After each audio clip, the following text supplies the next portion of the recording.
प्यारे बच्चों, हम लोग आज का जो हमारा टॉपिक है वो है पैकिंग एफिशिएंसी। इसी को आप पैकिंग फ्रैक्शन भी कहते हो। ये है सॉलिड स्टेट का अगला टॉपिक। इससे पहले आपने जो भी टॉपिक्स कर रखे हैं, और आप अगर नए हैं इस चैनल पर, आपने बाकी टॉपिक्स नहीं कवर किए हैं, तो चैनल के प्लेलिस्ट वाले सेक्शन में जाइए। वहाँ सॉलिड स्टेट का पूरा आपका प्लेलिस्ट बना हुआ है, और जा करके वहाँ पर लेक्चर 1 से लेकर के आप यहाँ तक देख सकते हैं अगर आपने नहीं देखा है तो। फिलहाल आज का जो टॉपिक है वो है हमारा पैकिंग इफिशियंसी। तो देखिए, सबसे पहले देख लो कि हम लोग इस तरीके से अच्छे से समझेंगे जो भी पूरी कहानी है, पूरा डिराइवेशन जो है ऐसे करके अच्छे से डिराइव्ड वे में समझाएंगे आपको, और लास्ट में फिर समरी भी आपको मिल जाएगा। लेकिन इतना करने से पहले हम आपको बता दें कि इस बीच में कई बार हम अपने तरफ से लेकर के और अच्छे से डिराइव करेंगे, अपने से पेजेज को लेकर के, ताकि आप आसानी से चीज़ों को समझ पाए। तो शुरुआत करें हम आज कहानी का कि पैकिंग एफिशिएंसी क्या है या पैकिंग फ्रैक्शन क्या है। इसको समझाने के लिए हम सबसे पहले चलते हैं, एक नया पेज ले लेते हैं और वहां से हम आपको समझाने की कोशिश करते हैं। तो जब हम क्रिस्टल के अंदर में पैकिंग एफिशिएंसी की बात कर रहे हैं, तो हम क्रिस्टल जो पूरा बना होता है, जैसा कि हम लोग चर्चा कर चुके हैं कि वो यूनिट सेल का बना होता है। ठीक है, यूनिट सेल का बना होता है। यूनिट सेल के अंदर में अगर आप देखोगे तो देखो ऐसे एटम्स होते हैं। अगर हम एक यूनिट सेल को इमेजिन कर रहे हैं तो ऐसे इमेजिन करेंगे, समझिएगा इसको, है ना। चलो, इसको अगर हम लोग बड़ा बनाएं तो ज्यादा बेटर होगा, है ना।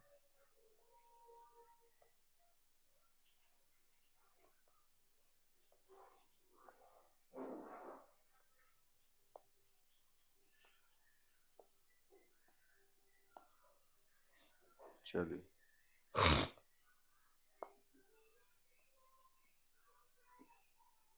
ये एक यूनिट सेल हम बना रहे हैं, समझ गए। ये देखो, ये एक यूनिट सेल। अब इस यूनिट सेल के अंदर में जो एक यूनिट सेल बना, इसमें हम देखिए हम कुछ कुछ ना डिलीट कर रहे हैं, ठीक है।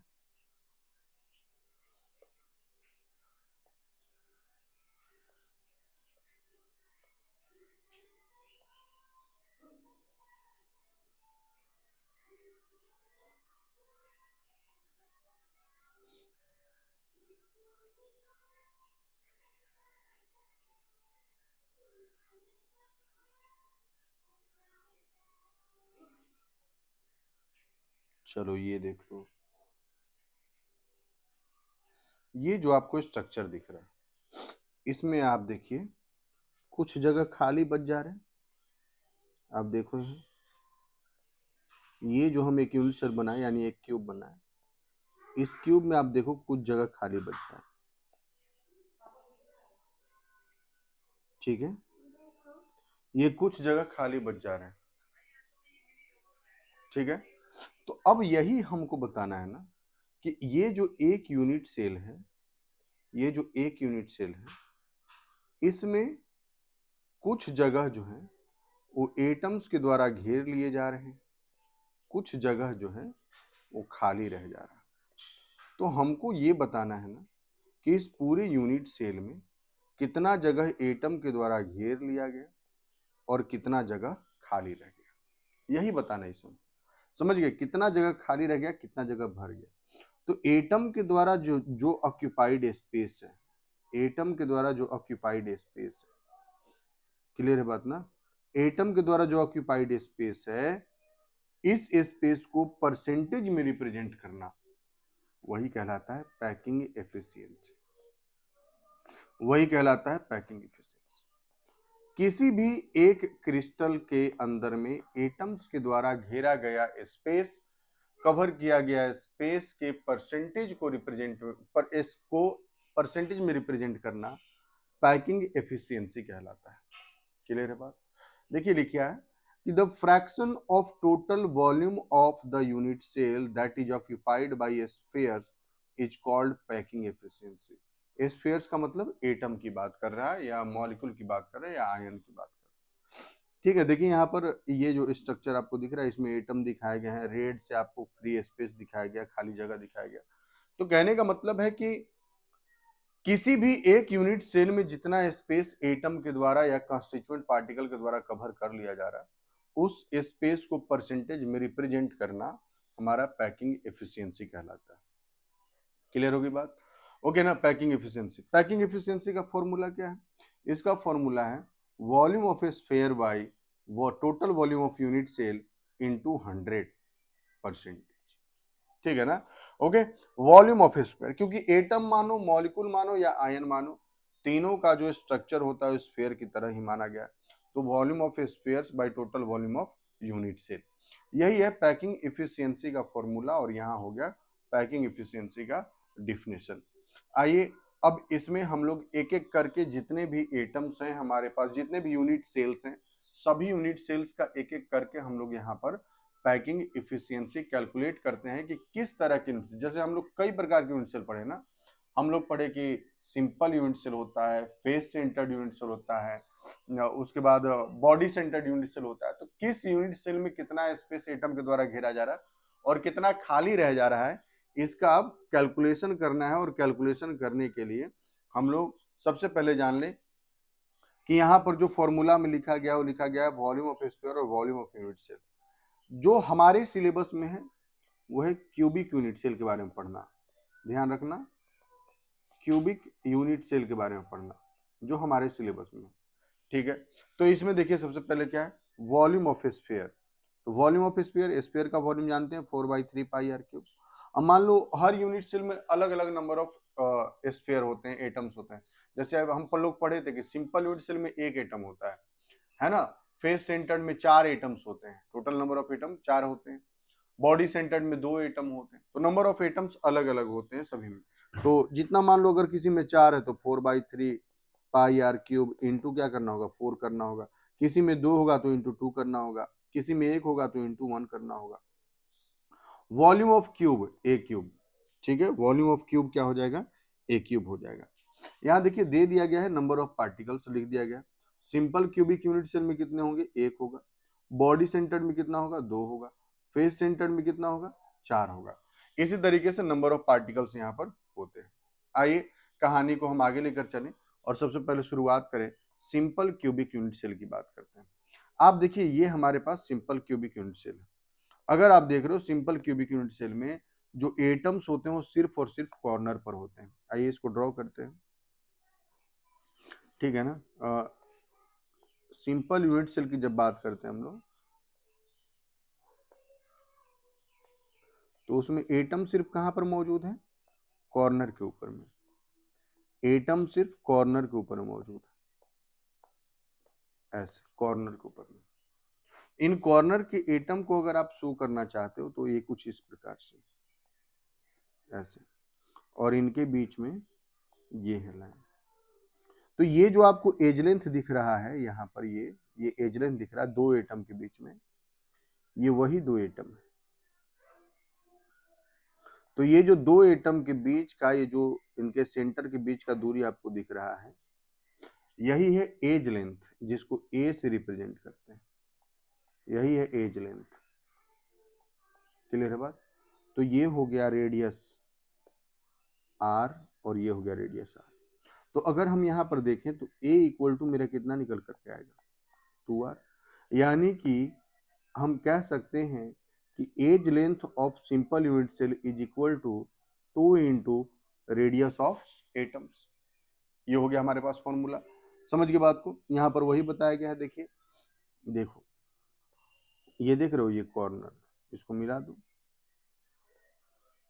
तो अगर ये तुम्हारा एज लेंथ है जिसको ए माना गया है, तो ये आर है, ये आर है ना। तो आर इक्वल टू a/2 लिखो, या ए इक्वल टू क्या लिख दो, 2r लिख दो।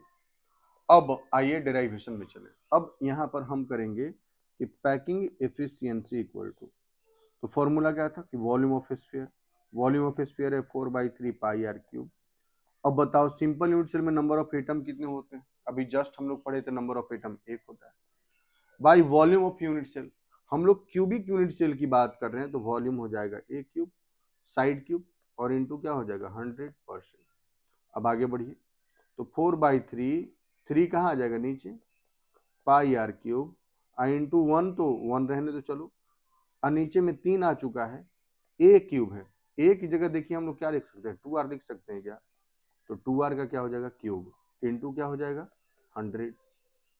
आगे बढ़िए, तो है 4πr cube by 3 into 2r का क्यूब है तो 8r क्यूब हो जाएगा और इंटू हो जाएगा 100%।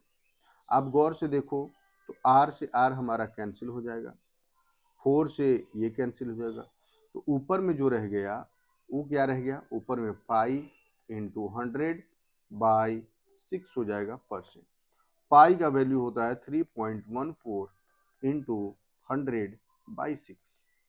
अब देखो इसको आप लिख सकते हो 314/6, आप इसको कैंसिल आउट करो तो 6 × 30, उसके बाद बचा 1 और 4 तो 6 दूनी 12, फिर 36 18 36 18, यानी कि जो पैकिंग इफिशियंसी आया वो 52.33%। तो इसको हम लोग ऐसे लिख सकते हैं कि space occupied by atoms, space occupied by atoms equal to कितना हो गया 52.33%। लेकिन वॉइड का परसेंट पूछेगा तो कितना बताएंगे, तो टोटल है 100, 100 माइनस 52.33%, तो 47.67%। यानी कि एक unit cell, simple unit cell के अंदर में खाली जगह कितना है 47.67% और भरा हुआ जगह कितना है तो 52.33%। मामला क्लियर हो गया। यही है हमारा सिंपल यूनिट सेल का पैकिंग एफिशिएंसी जो हम आपको यहाँ पर डिराइव करके दिए।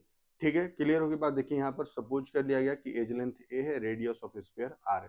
सब जगह हम लोग रेडियस ऑफ स्फीयर यानी एटम हम लोग आर मानेंगे और एज लेंथ क्या मानकर चलेंगे, ए मानकर चलेंगे। क्लियर होगी बात। चलिए कहानी को और आगे लेकर चला जाए। यहाँ पर देखिए उसी तरीके से हम जहां पर a इक्वल टू 2r का वैल्यू रख दिए थे, इन्होंने क्या किया है कि इन्होंने r इक्वल टू a/2 यानी जहां पर r है वहां a/2 रख दिया, देख लो यहाँ पर, और वैसे रख के इन्होंने सॉल्व कर दिया तो भी इनका आंसर वही आएगा। क्लियर होगी बात ना, वही आंसर आया 52.36%। और देखिए वाइड स्पेस कितना 47.67%, पैकिंग इफिशियंसी 52.33%। क्लियर होगी बात। अब आइए बॉडी सेंटर्ड। बॉडी सेंटर्ड को बताने से पहले हम चाहते हैं कि आप फेस सेंटर्ड को समझे। फेस सेंटर्ड को समझिएगा तो थोड़ा ज्यादा आसान हो जाएगा। Face centred cubic unit cell की जब बात कर रहे हैं तो एटम कॉर्नर पर तो होगा, कॉर्नर के साथ साथ at the centre of each faces होगा। आइए हम आपको अपने तरफ से ड्रॉ करके सिखाएं। देखिए हमारे पास यहाँ पर ये है यूनिट सेल। जब हम फेस सेंटर्ड की बात कर रहे हैं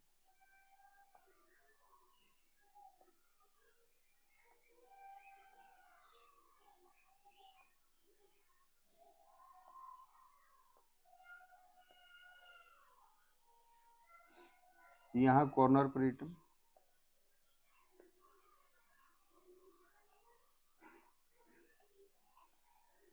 सभी कॉर्नर पर एटम, इसके साथ साथ सेंटर ऑफ ईच फेस, ऐसा होता है सिंपल यूनिट सेल। अब आप ही सोचिए कि आप सिर्फ ऊपर वाले का विचार करें, इसका विचार कीजिए। देखिए ये देखो, आप अगर इसको देख रहे हो तो देखो ये 4 कॉर्नर पर एटम है और बीच में एक एटम। तो कहने का मतलब है कि ये कुछ इस प्रकार से है कि बीच में एक एटम है और इसके चारों कॉर्नर पर एक atom.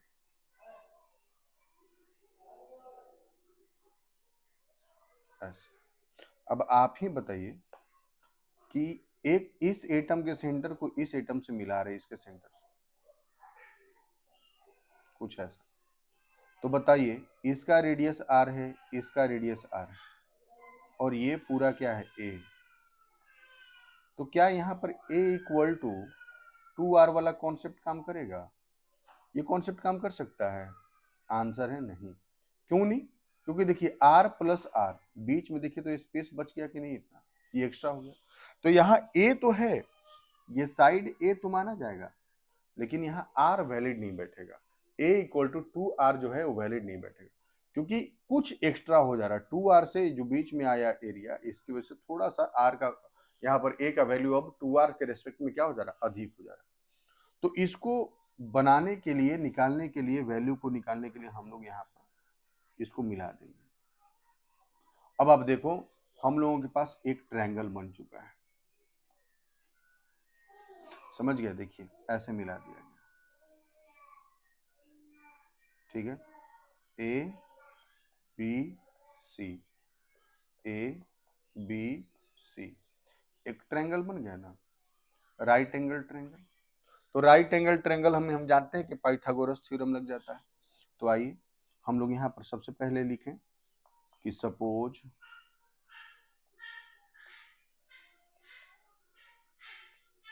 As length of unit cell equal to A and radius of atom equal to R, ठीक है। तो from triangle A B C हम क्या लिख सकते हैं, A C square equal to A B square plus B C square. अब A सी का बात कर रहे हो तो देखो ध्यान से, ए सी कितने आर से मिलकर बना, आर यहाँ, 2r यहाँ और 1r यहाँ। तो ए सी इक्वल टू हो जा रहा है 4r, 4r का स्क्वायर। ए बी की बात कर रहे हैं तो यहाँ भी a है, ये भी a है, तो a square plus a square. तो 16r square equal to 2a square, ठीक है। अब देखिए a square equal to 16r square by 2, 2 से कैंसिल कर दो, तो a square equal to 8r square आ जा रहा है। तो a equal to under root 8r square करेंगे तो 2 रूट 2r हो जाएगा। a इक्वल टू हमारा एक फॉर्मूला निकल कर आ गया, इसको हम यहाँ ना लिख करके हम ऊपर ही चलिए लिखते हैं, ठीक है। हम यहाँ लिखते हैं कि हमारा जो फॉर्मूला है वो क्या निकल कर आया, a equal to 2 root 2r। a और r के बीच में ये रिलेशन आ गया, ठीक है। Edge length of unit cell और रेडियस ऑफ एटम के बीच में ये रिलेशन निकल के आ गया। अब हम अपने डायरेक्ट पैकिंग इफिशियंसी वाले फॉर्मूले पर चले। तो पैकिंग इफिशियंसी वाले फॉर्मूले पर फिर से वही कि 4/3, चलो कलर चेंज कर लेते हैं, थोड़ा बेटर रहेगा। Packing efficiency equal to 4/3 pi R cube. अब बताओ फेस सेंटर में नंबर ऑफ एटम टोटल कितने होते हैं, 4 होते हैं, by volume of unit cell A cube into 100%। 3 नीचे आ जाएगा तो 4 pi R cube into 4/3 into A cube into 100%, ठीक है। अब आप देखो कि 4 pi R cube into 4/3 into A की जगह हम रख सकते हैं 2 रूट 2r का क्यूब और इंटू 100%। और आप इसको सॉल्व करेंगे तो ऊपर में 16 पाई आर क्यूब हो जाएगा इंटू 100/3 इंटू, इसको अगर लिखेंगे आप 2 रूट 2 को अगर आप 3 बार लिखिएगा तो देखो कितना हो जाएगा, 16 रूट 2, ठीक है ना। तो 16 रूट 2 आर क्यूब। अब यहाँ से हम होप करते हैं कि आप आगे भी सॉल्व कर सकते हैं, आप आगे सॉल्व कर लेंगे। कैसे सॉल्व करेंगे, देखिए यहाँ पर 16 से 16 कैंसिल, ठीक है, आर क्यूब से आर क्यूब कैंसिल। अब आपके पास जो बच गया ऊपर में पाई इंटू 100 बच गया, बाई नीचे में क्या बच गया, 3 इंटू रूट 2। अब यहाँ से पाई का वैल्यू हम लोग रखेंगे, अब यहाँ से हम लोग पाई का वैल्यू रखेंगे 3.14 इंटू 100 बाई क्या था हमारा अगला वैल्यू, 3 इंटू √2 का वैल्यू होता है 1.414%। अब इसी को आप ओवरऑल सॉल्व करोगे तो सॉल्व करने के बाद जो आपको वैल्यू मिलेगा वो नियर अबाउट 74% मिलता है। यानी कि space occupied by atoms, space occupied by atoms equal to 74%, जबकि वॉइड जो रहेगा वो 100 माइनस 74% हो जाएगा, तो बचेगा कितना? 26%। तो खाली स्थान जो है वो आपका किसके अंदर में? Face centred cubic unit cell के अंदर में 26%, और भरा हुआ जगह कितना है? 74%। क्लियर होगी बात? तो हम आपको यहाँ पर किसका पैकिंग एफिशिएंसी निकाल कर सिखा दिए? एफसीसी का, face centred cubic unit cell का, है ना। यहाँ एफसीसी का हम आपको निकाल करके बता दिए, एफसीसी का। ठीक है, एफसीसी का ये पूरा डेराइवेशन है। आप जब भविष्य में करेंगे तो ऐसे ही, अगर आपको नोट्स में उतारना है तो आप इसको पूरा उतार सकते हो। यहाँ पर देखिए बस थोड़ा सा ये काम किया गया कि हम a इक्वल टू 2√2r लेकर के काम किए हैं, यहाँ r equal to a by 2√2 लेकर के काम किया गया। यहाँ देख लीजिए, यहाँ डेराइवेशन में वही काम किया गया है जैसा कि हम आपको बोले कि r की जगह ये लोग a रख करके पुट किया गया है यहाँ पर, तो आप इससे सॉल्व कर सकते हो। क्लियर है बात ना? इससे भी सॉल्व कर सकते हो और यहाँ से भी आपका आंसर 74.06 आ रहा है। क्लियर होगी बात? ओके ना। अब आइए कहानी को आगे लेकर चले, और अब हम लोग चलने वाले हैं body centred cubic unit cell के अंदर में, बीसीसी के अंदर में। बीसीसी मतलब जितने कॉर्नर हैं इन सभी कॉर्नर पर तो एटम होगा ही, कॉर्नर के साथ साथ आप समझिए कि बॉडी के सेंटर पर भी होगा। अब इसको हम बनाने की कोशिश करते हैं। ठीक है, हम इसी फोटो को उठा करके चलते हैं ना। देखिए इसी फोटो को ले लेते हैं, आइए देखिए, इसी फोटो को उठाइए।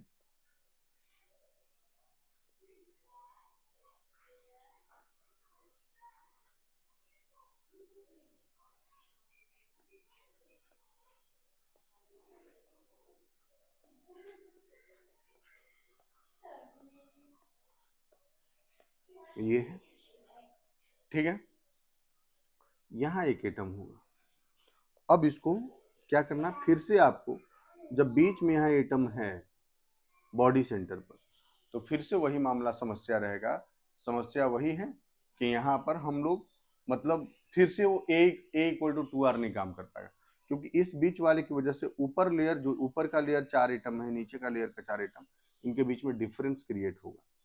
तो इसके लिए फिर से इस बार देखिए हम एक नए ट्रायंगल की तरफ बढ़ रहे हैं।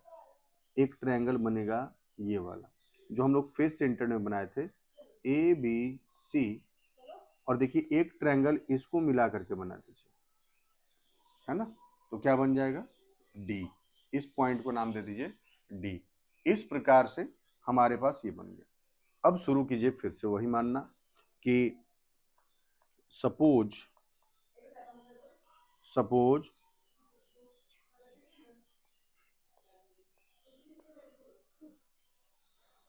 As length of unit cell equal to a, radius of atom equal to r. तो शुरुआत करें from triangle ABC. Triangle ABC की मदद से हम ए सी स्क्वायर का वैल्यू फाइंड आउट करेंगे। A C square equal to A B square plus B C square. ध्यान दीजिए, ए बी ए है, बी सी भी ए है, सी डी भी ए है, तो a square plus a square मतलब 2a square. A C square equal to 2a square आ रहा है। अब हम यहां से ट्रायंगल ए सी डी का यूज करेंगे। ट्रायंगल ए सी डी का जब यूज कर रहे हैं तो यहां पर बनेगा ये डी ए डी जो है ये आपका डायगोनल बन जाएगा। ए सी और सी डी जो है ये आपका बेस और परपेंडिकुलर बन जाएगा। तो हम यहाँ लिख सकते हैं कि A D square equal to A C square plus C D square. अब देखिए एडी में देखिए कितने एटम है, 1 2 3, 1 2 3, ऐसे ए डी। तो एक आर तो मान लीजिए यहाँ आया, 2R यहाँ आया और एक आर यहाँ आया, टोटल कितने आर हो गए? 4R हो गए। 4R का स्क्वायर। AC का वैल्यू कितना है? AC का वैल्यू देखिए यहाँ पर 2A स्क्वायर है। CD का वैल्यू कितना है? A स्क्वायर है। तो 16R square equal to 3A square. ठीक है, तो हम लिखेंगे A square equal to 16R square by 3। तो A equal to under root 16R square by 3। तो A equal to 4R by under root 3। ठीक है, 4R बाई अंडर रूट 3। ये आ गया A और R के बीच का रिलेशन। क्लियर बात? किसके लिए? BCC के लिए, बॉडी सेंटर्ड के लिए। अब A और R के बीच का जब रिलेशन फाइंड आउट हो चुका है, तब हम कहानी को आगे लेकर चले और अब पैकिंग इफिशियंसी कैलकुलेट करते हैं। आइए पैकिंग इफिशियंसी की ओर बढ़े। पैकिंग इफिशियंसी की ओर जब बढ़ रहे हैं तो देखिए यहाँ लिखेंगे packing efficiency equal to 4/3 pi R cube. और बताओ बॉडी सेंटर में टोटल नंबर ऑफ एटम कितने होते हैं? 2 होते हैं। By volume of unit cell A cube और इनटू क्या हो जाएगा? 100 इक्वल टू, अब देखो यहाँ पर क्या हो जाएगा? 4 पाई आर क्यूब इंटू 2, 3 नीचे आ जाएगा। ए की जगह आप ध्यान दो क्या लिख सकते हो? 4R by root 3। 4R by root 3 का क्यूब इंटू 100। आगे सॉल्व करते हैं तो 4 pi R cube into 2 by, ठीक है, 3 और इंटू यहाँ देखिए 4R का क्या है? क्यूब है, तो 64 आर क्यूब। और रूट 3 का क्यूब करेंगे तो 3 root 3 into 100%। 8 pi R cube by 3 into 64 R cube into 3 root 3 और इंटू 100%। अब समझिएगा यहाँ क्या क्या कर सकते हैं? 3 से 3 को कैंसिल कर सकते हैं, 8 से इसको कैंसिल कर सकते हैं, आर से इसको कैंसिल कर सकते हैं। तो equal to pi into root 3 by 8 into 100%। अब देखिए पाई का वैल्यू हो गया 3.14, रूट 3 का वैल्यू हो गया 1.732 और इंटू 100/8। अब जब इसको आप ओवरऑल सॉल्व करिएगा तब आपको जो वैल्यू मिलेगा वो नियर अबाउट 68% मिलेगा। नियर अबाउट 68% मिलेगा। तब हम यहाँ लिख सकते हैं कि space occupied by atoms equal to 68% and void equal to 100 minus 68% equal to 32%। समझ गए बात को? तो स्पेस ऑक्यूपाइड बाई एटम आपका 68% और वाइड यानी खाली जगह कितना? 32%। किसके अंदर में? बीसीसी के अंदर में। किसके अंदर में? बीसीसी के अंदर में। ये रहा बीसीसी का डेरिवेशन यानी body centred cubic unit cell. इसी प्रकार से आपके दिमाग में एक सवाल आ रहा होगा कि क्या इंड सेंटर्ड का भी बन सकता है? तो आंसर है इंड सेंटर्ड का नहीं बनता है, क्योंकि हम क्यूबिक यूनिट सेल की बात कर रहे हैं और क्यूबिक जो है वो इंड सेंटर्ड के अरेंजमेंट को रिप्रेजेंट नहीं करता है। तो इस कारण से इंड सेंटर्ड यहाँ पर नहीं बन सकता। तो ये रहा आपके पास body centred cubic unit cell का डेरिवेशन, पैकिंग इफिशियंसी का। फेस सेंटर्ड ही बना ली। देखिए यहाँ पर सब कुछ वैसे ही किया गया है। वाइड स्पेस जो है 32%, पैकिंग इफिशियंसी 68%। क्लियर होगी बात? अब आ जाइए आप सीधे लास्ट के समरी पर कि किसका कितना वैल्यू दिया गया है। देखिए एक कलेक्टिव समरी हो गया कि सिंपल क्यूबिक यूनिट सेल या प्रिमिटिव जिसको कहते हैं, number of atom 1, radius a/2, efficiency 52.33 जिसको 4 लगभग कह सकते हैं और 47.6%। बीसीसी 2 हो जाएगा, रूट 3a/4 हो जाएगा, r equal to 68% packing efficiency और वाइड जो है वो 32%। FCC number of atom 4, R equal to a/2√2, packing efficiency 74%, void कितना हो जाएगा 26%। बस ये रहा टोटल पैकिंग एफिशिएंसी का कहानी आपके पूरे इस यूनिट सेल को लेकर के। ठीक है, तो आज हमारा ये लेक्चर यहाँ पर कंप्लीट होता है। आई होप कि आपको ये चीज़ समझ में आया होगा। आपको जहाँ समझ में नहीं आया होगा कमेंट सेक्शन में लिखिएगा, उस पर बातचीत करेंगे हम लोग। फिलहाल ये है कि आपके सामने ये जो पैकिंग एफिशिएंसी का कहानी रहा पूरा डिटेल तौर पर आपको समझाया गया है। आपको अगर समझ में आया होगा और लगा होगा कि ये आपके लिए फ़ायदेमंद है तो चैनल को ज़रूर सब्सक्राइब कीजिएगा और उन लोगों तक ज़रूर पहुंचाइएगा जिनको इसकी ज़रूरत है। तो सब्सक्राइब और शेयर कीजिएगा, इससे मेरा भी मोटिवेशन थोड़ा बूस्ट होता है और लगता है कि हम एक पॉजिटिव डायरेक्शन में काम कर रहे हैं। हम उन बच्चों के लिए काम कर रहे हैं जो बच्चे इसके लिए रिक्वायर्ड है। क्लियर होगी बात? तो हम लोग मिलते हैं फिर अगले दिन अगले लेक्चर के साथ। Thank you.